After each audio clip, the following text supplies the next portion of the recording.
What is up, Wrench Lifers? MEATOBER, week 2. Let's go. Anyway, this week's podcast, like I said, MEATOBER, week 2, real straightforward. We're going to go over section 1, what I ate, what I did. Section 2, mindful moments, or something new. Section 3 will be generally how I thought, how I felt during the time frame this week. I'll check my notes on my phone because I note stuff when I feel a certain way. And section 4 will end with the food rule, the typical ordeal. You know how it goes. So I'm going to get in here the phone, go into my week 2 album, and here we go. MEATOBER, week 2. What I ate, what I felt. Let's do this. I will be putting these images up here on the right side of the screen. Here we go. Number 1, 10/6, 12:45 p.m., 17.35 hours fasting. That is a nice steak. Looks like there's 2 or 3 eggs. Little bit of mushed up something in there. Some bacon and a little bit of cheese. Good one. Moving along. Later that day, 10/6, 7:15 p.m. We got a bowl of junk. So that's all that pulled beef mix, some eggs in there, like a little bit of everything. I was at work. That day, let's see. I did a little bike ride after work, looks like. Oh, no, before work. It looks like I rode to work and then did a little loop after work, 7 miles in, just to get some activity in. 7/7, 12:37 p.m., 17 hours fasting. Typical breakfast there. So there's that pulled beef mix. That was from the oxtail and the ribs and everything. There's a big chunk of white crap in there. Looks like there's about 4 eggs there. Beef bacon, some cheese. That's pretty typical breakfast. It's going to get redundant. Here's a video. Nice. Of me flipping over a fat London Royal I had for dinner that day. And let's look at the meal. 7:10, 8:15 p.m., 1.2 pound London broil and an avocado, some sharp cheddar and provolone. I started noting what I ate in these images to make it a little bit easier.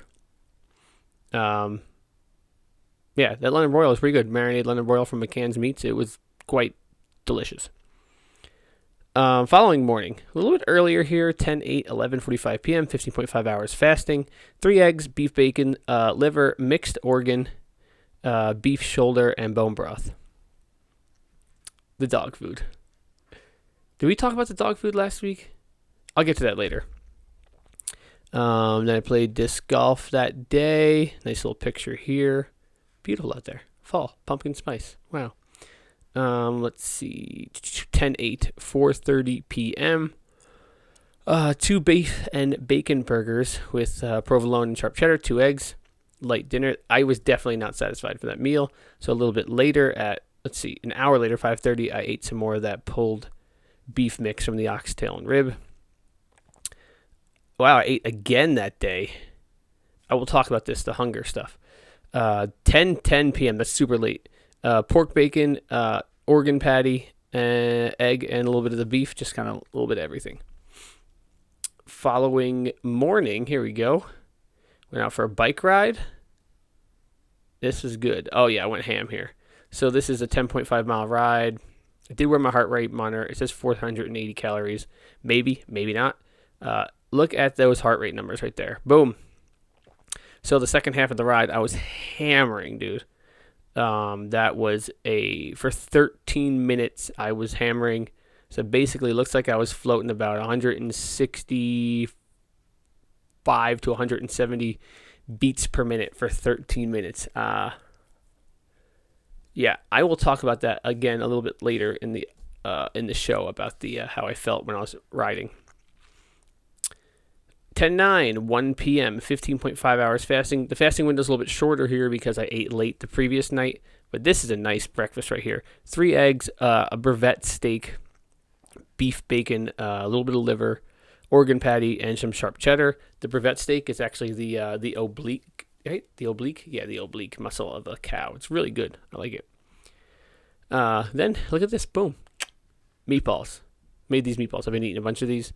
Those meatballs are 2 pounds. Well, I mean, there's a lot of them, but when I made them, I made 2 pounds of grass-fed ground beef, 2 pounds of venison, and about 1 pound of the mixed Oregon dog food meat. And 5 eggs, and a bunch of seasoning.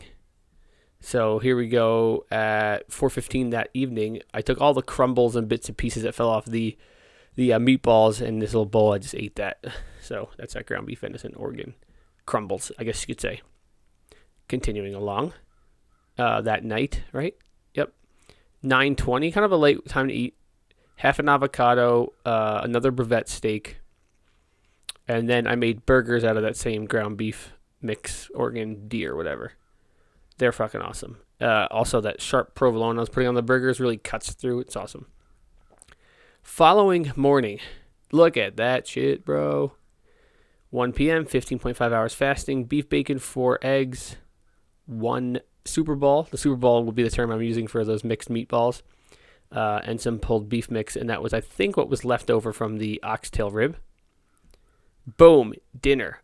6:30 p.m. Beef bacon, 2 Super Balls, 1 Super Burger, and a steak. It's a strip steak. Not from McCann's, from the local grocer. Not bad, though. Delish. Later, I was still hungry. 7:45, ate 3 more Super Balls. Now we get to Sunday morning. Went out, got a nice bike ride. Look at that picture out in the fall. Wow, cool. Here's my ride. 5.5 miles, 430 calories. Nothing crazy, just out there doing my thing Sunday morning. It was nice. I was alone. Here's the heart rate on that ride. So nothing crazy. You can see while riding, I could get down into like 100, 110 beats per minute while cruising. And then, I guess on some of the hill climbs you see there, I get up to about 150 in heart rate. But generally, I mean, that's a 125 heart rate for a mountain bike ride with 600 feet elevation. So I'm in pretty good condition. Cardio is good. Now, Sunday. Look at this meal. 1:50 p.m., 18 hours fasting. Oh, no, so this would be, Sunday. So that ride was in the fasting state. Pulled beef, steak, 4 eggs, bacon, sharp cheddar. That plate is loaded up. That is awesome. That was pork bacon, not beef bacon. And then I ended up riding that day. Here's actually a little bit of a video. I'm going to show this video. Boom, 360, switch 360. That was 1 try, to be honest.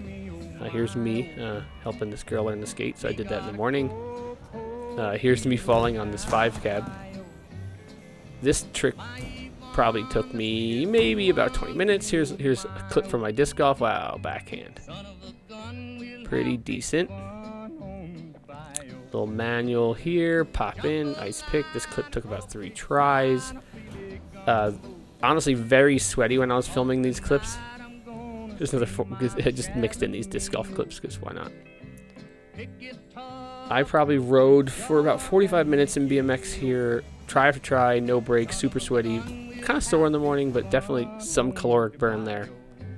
It's always fun. And here's the manual 180. That took me a good 10 tries. But I was pretty sweaty after all that, so probably more effort in that 45 minutes of riding than possibly in that 5-mile bike ride. Here's this clip of the heart. I made beef heart. That's awesome. So here's my dinner Sunday night. Looks like steak, 2 balls, pulled pork, a little bit of cheese.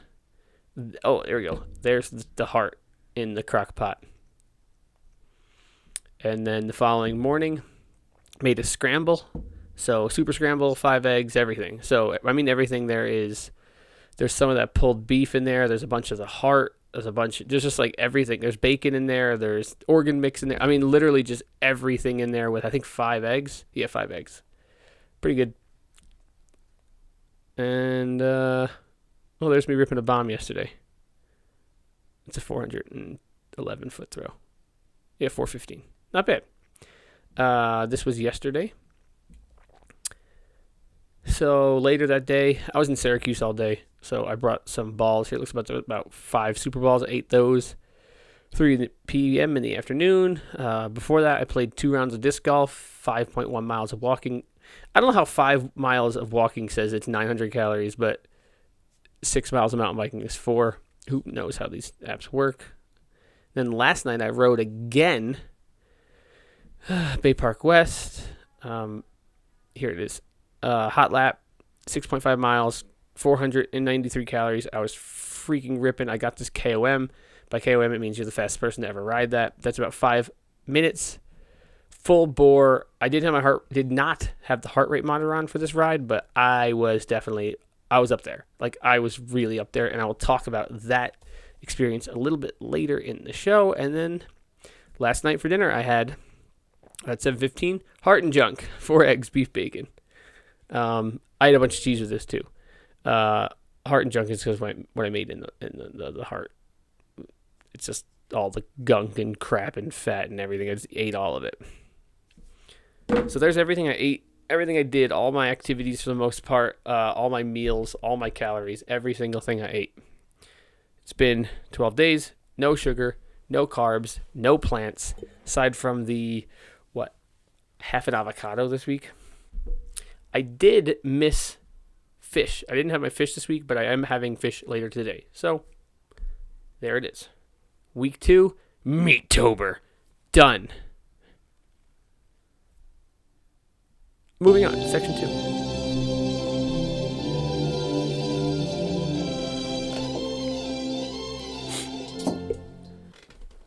Mindful moments.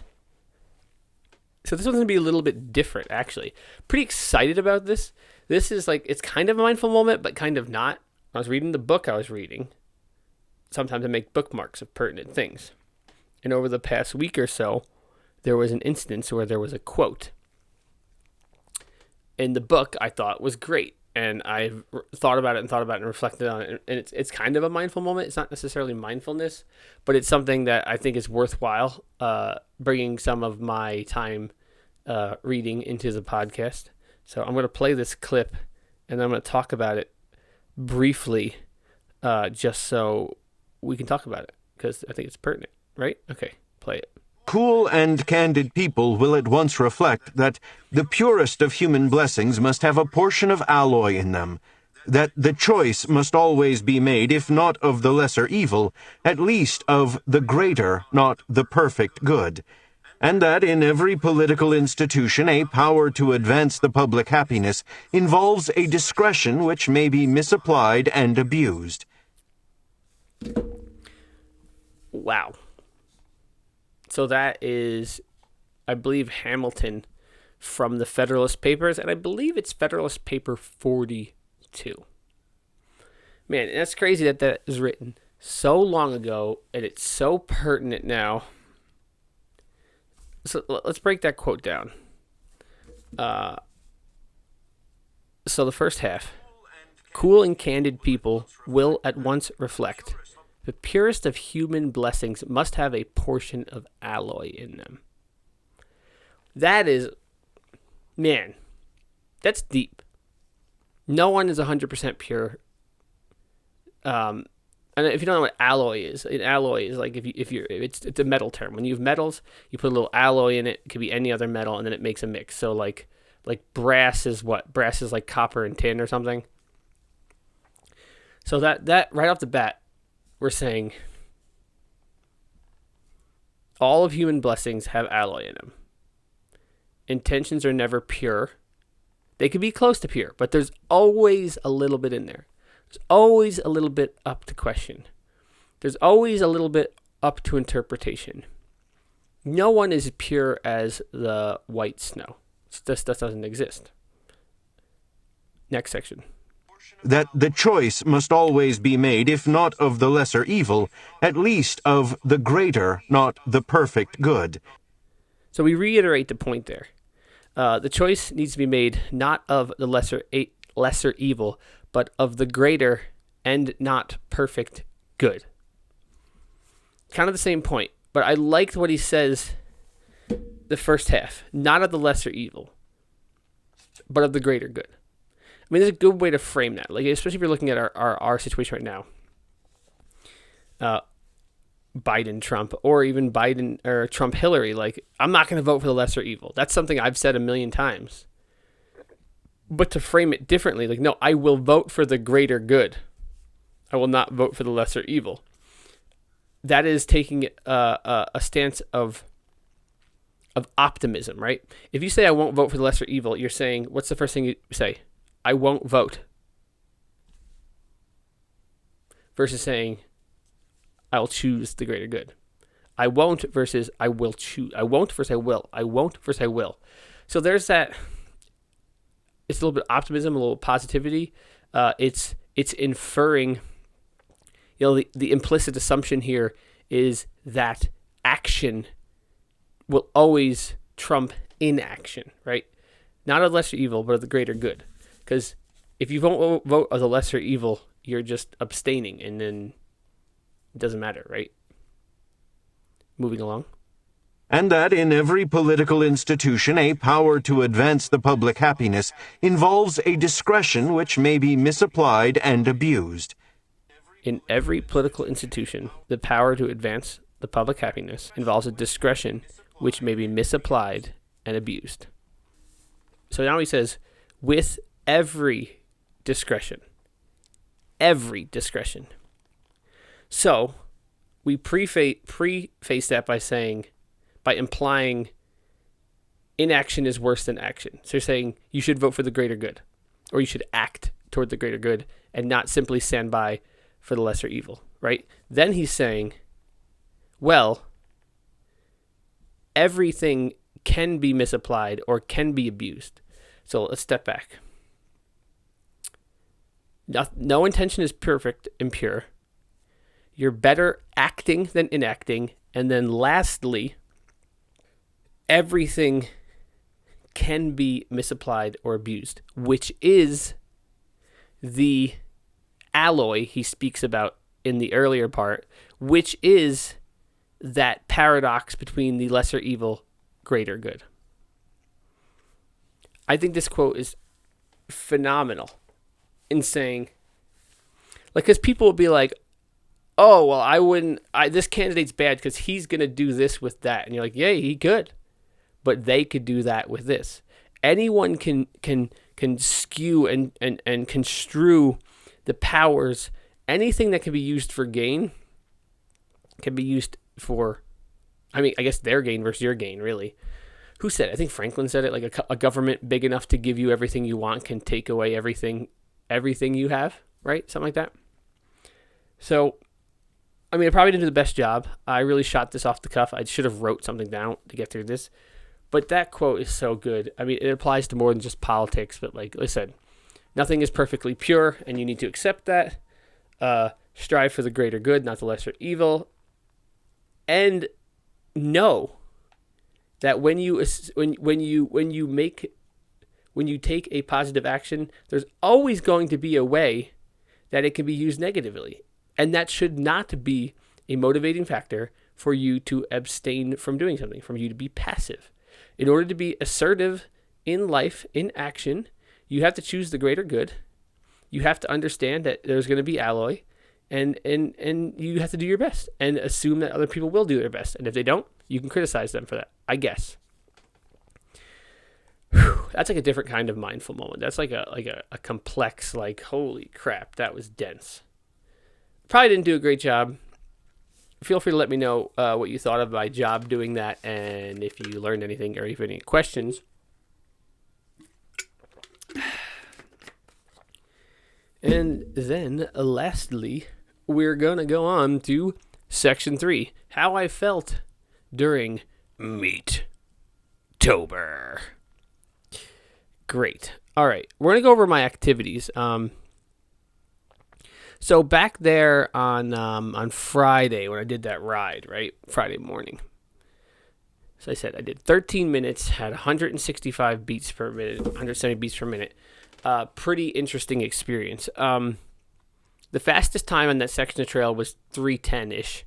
And I am completely capable of doing faster than that. Like, I was thinking I would get under 13, thinking I'd do 10 seconds faster than the previous person. Granted, that person probably used it on a cyclocross bike and I'm on a mountain bike, but whatever. I know what I'm capable of. Now, when I did this ride, I mean, I was tough. It was tough. I was struggling. I was on the struggle bus.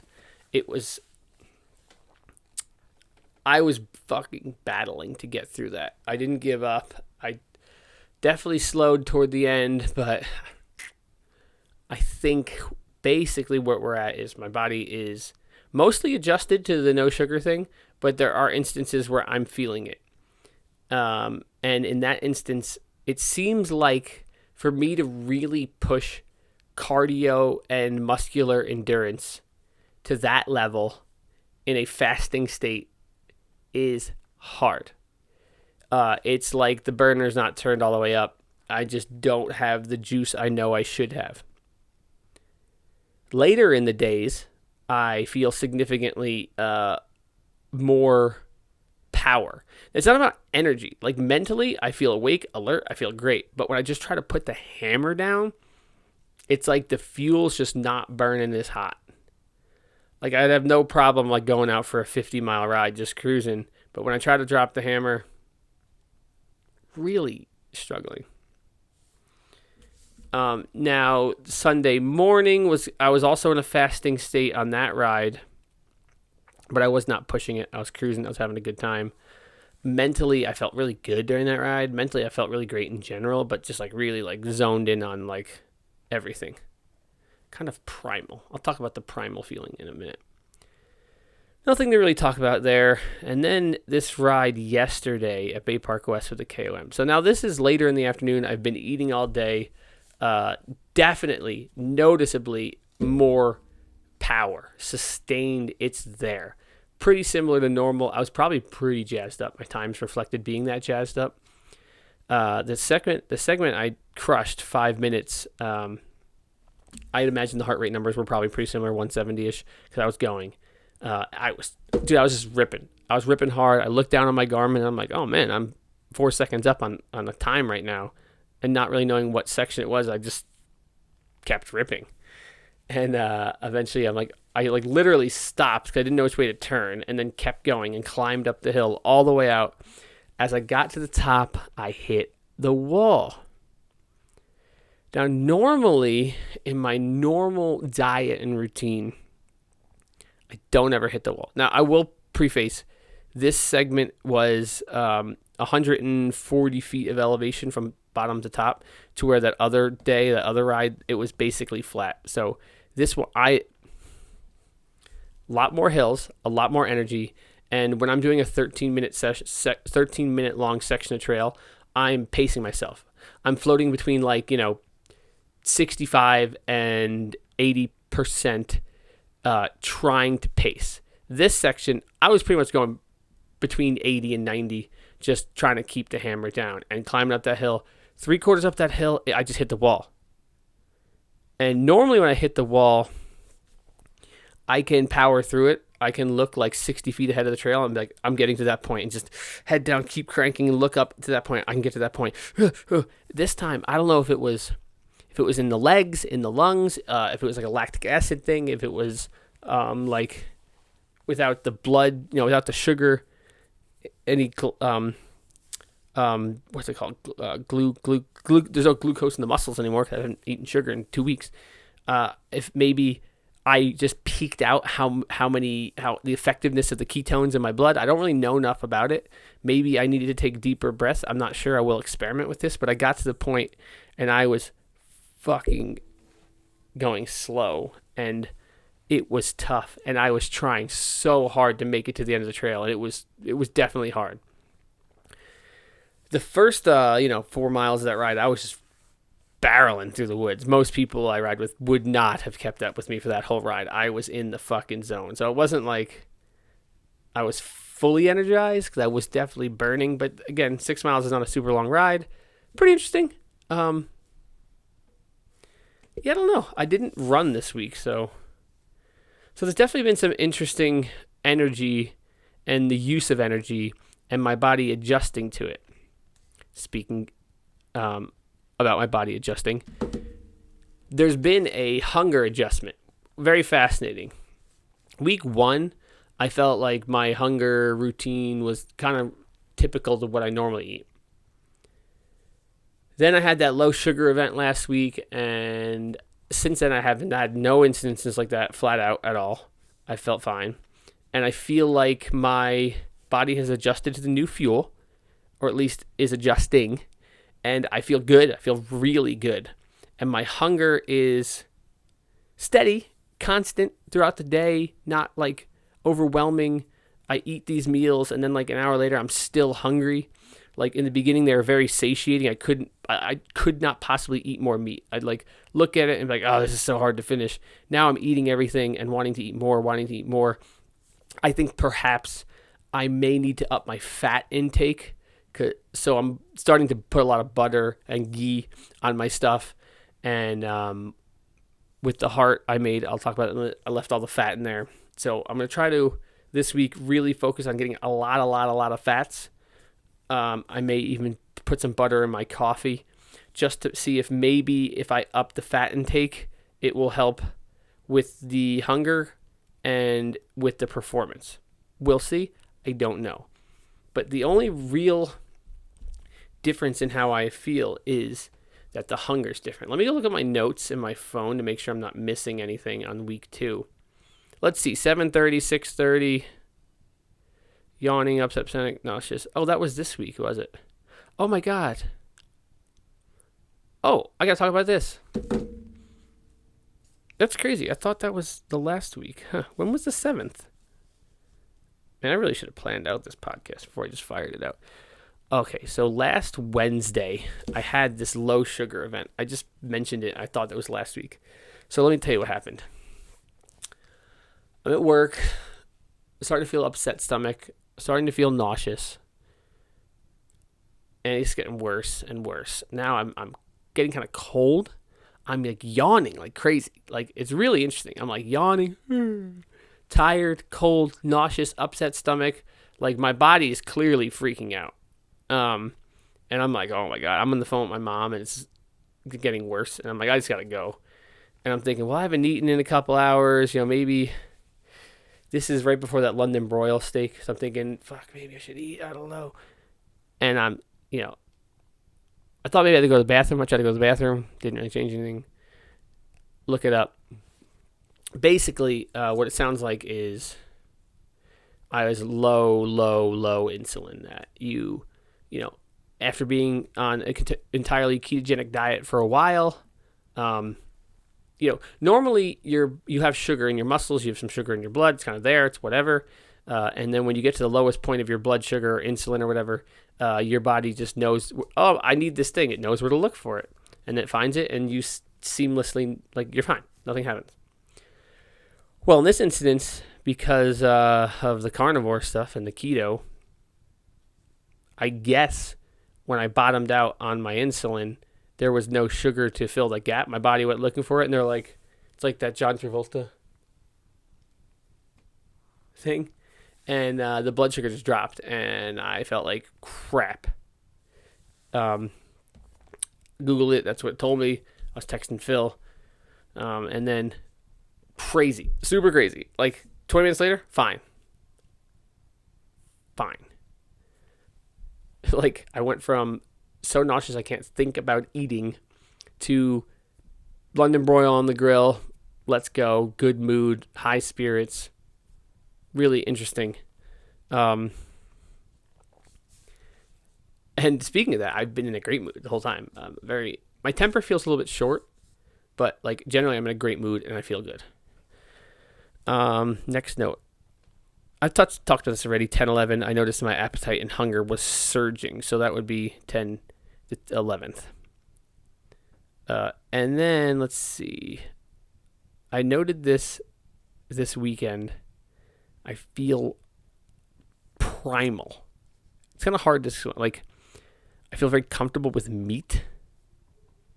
I feel very primal. Like when I was riding, I felt like I was like on the hunt.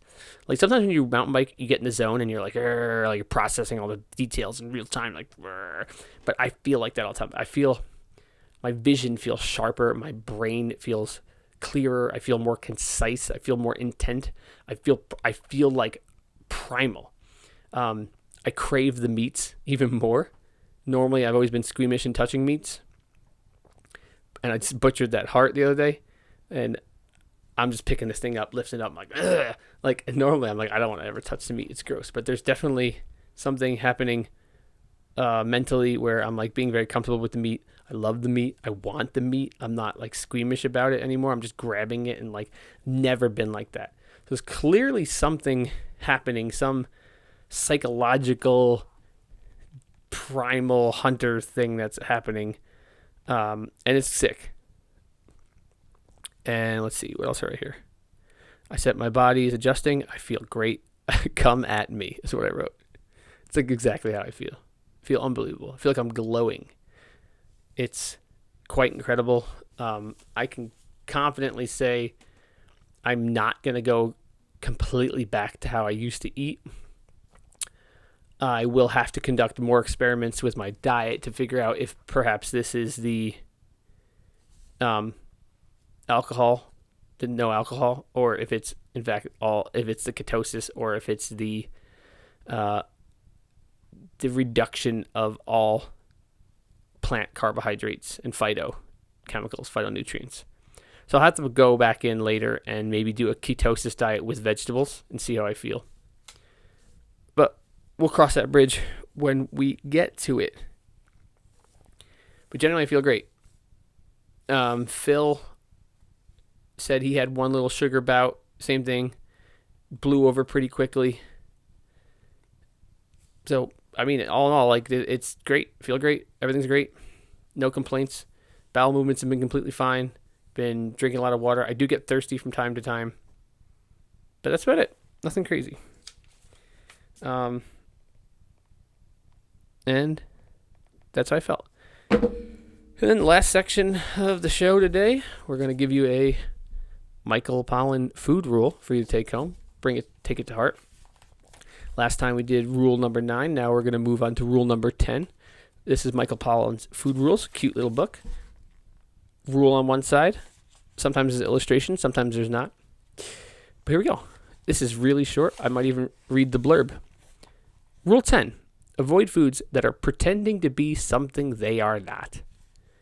I mean, this rule applies for people too. So, avoid foods that are pretending to be something they are not. Imitation butter, aka margarine, is a classic example. To make something like non-fat cream cheese that contains neither cream nor cheese requires an extreme degree of processing. Such products should be labeled as imitation and avoided. The same rule applies to soy-based mock meats, artificial sweeteners, and fake fats and starches. That's great stuff right there. Back in the day when I was a kid, if it wasn't what it actually was, it had to be labeled imitation. Imitation butter, imitation cheese, imitation yogurt, whatever. You actually were not allowed to do that, to like manipulate it and make it seem like it without being it. And the food industry lobbied hard to get rid of those labeling laws so then they could sell you something that's butter that's not butter. And margarine's, like he said, the worst example. When fat got vilified in like the 80s, thought it was terrible. Everyone's like, oh, bad fat, saturated fat will kill you, which is wrong. Here's a better option, vegetable oil and margarine. And all those brominated trans fats are fucking terrible for you. If there's one food that people should avoid that they don't realize they should be avoiding, it's undeniably vegetable oils. Undeniable. And a brominated oil means it's derived at least in part from petroleum, so really don't want any brominated oils. And trans fats are bad, aside from naturally occurring trans fats like in pork, but you don't know about that. It's like CLA, conjugated linoleic acid. It's different than the manufactured trans fat. So there it is. MEATOBER, week 2. What I ate, what I felt. A food rule, mindful moments. We're done. Thanks for checking it out. I'll check in with you next week when I'm hopefully still alive and haven't died from eating no sugar. Keep wrenching it, my friends.